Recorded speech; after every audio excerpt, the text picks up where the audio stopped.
আলহামদুলিল্লাহ আজকে পবিত্র হজের প্রথম ফ্লাইট বাংলাদেশ থেকে যাত্রা শুরু করেছে। আজকে 419 জন আল্লাহর মেহমানদের নিয়ে বাংলাদেশ এয়ারলাইন্সের একটি বিমান সৌদি আরবের উদ্দেশ্যে যাত্রা শুরু করেছে। তারা সবাই সেখানে হজ পালন করবেন। আপনারা সবাই দোয়া করবেন। অত্যন্ত দুঃখ ভারাক্রান্ত হৃদয়ে জানাচ্ছি, আজকের ফ্লাইটে আমার দাদা হাজী আব্দুল করিম সৌদাগর তিনিও যাবার কথা ছিল। আজকে ফ্লাইটে করে আল্লাহর মেহমান হিসেবে হজ করার উদ্দেশ্যে বাংলাদেশ থেকে তিনিও যাবার কথা ছিল, কিন্তু আমার দাদা ভাই অসুস্থ হবার কারণে আজকের ফ্লাইটে তিনি যেতে পারেননি। আপনারা দোয়া করবেন, আরও অনেক দিন হাতে সময় আছে। আল্লাহ তাআলা সব কিছু দিতে পারেন। আল্লাহ তাআলা চিকিৎসকের চেয়েও বড় চিকিৎসক, তিনি সকল ক্ষমতার মালিক। আল্লাহ তাআলা যদি চান আমার দাদা ভাইকে হজের আগেই সুস্থ করে দিতে পারেন, এবং তিনি সুস্থ হলে তিনিও আল্লাহর রহমতে হজে অংশগ্রহণ করতে পারবেন। আমি দাদা ভাইয়ের সাথে কথা বলেছি, আল্লাহ তাআলা যদি ওনাকে, যেহেতু হাতে আরও 1 মাস 10 দিনের মতো সময় আছে হজের, উনি যদি 20 দিন 25 দিনের ভেতর সুস্থ হয়ে উঠতে পারেন, তাহলে আমি যতটুকু জেনেছি তিনিও পবিত্র হজ পালন করার জন্যে আল্লাহর রহমতে ইনশাআল্লাহ সৌদি আরবে যেতে পারবেন। যেহেতু তার একটি শেষ ইচ্ছা ছিল হজ পালন করবেন, চতুর্থবারের মতো বড় হজ হবে তার। হাজিরা যাতে সহি সালামতে সুস্থভাবে আল্লাহর ঘরে পৌঁছাতে পারেন, এবং সেখানে গিয়ে সবাই যাতে হজের হুকুম আহকাম মেনে চলে, হজের যাবতীয় হুকুম আহকাম পালন করতে পারেন।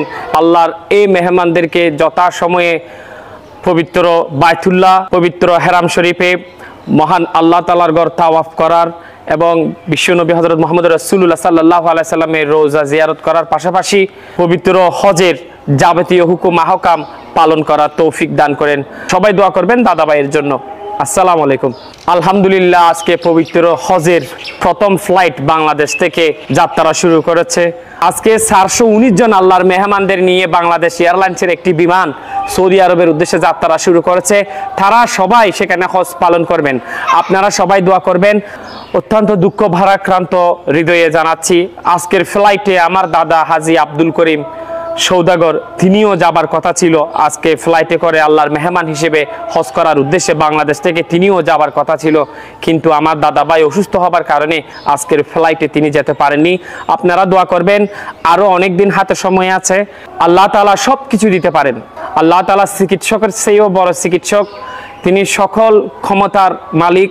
আল্লাহ তাআলা যদি চান আমার দাদা ভাইকে হজের আগেই সুস্থ করে দিতে পারেন, এবং তিনি সুস্থ হলে তিনিও আল্লাহর রহমতে হজে অংশগ্রহণ করতে পারবেন।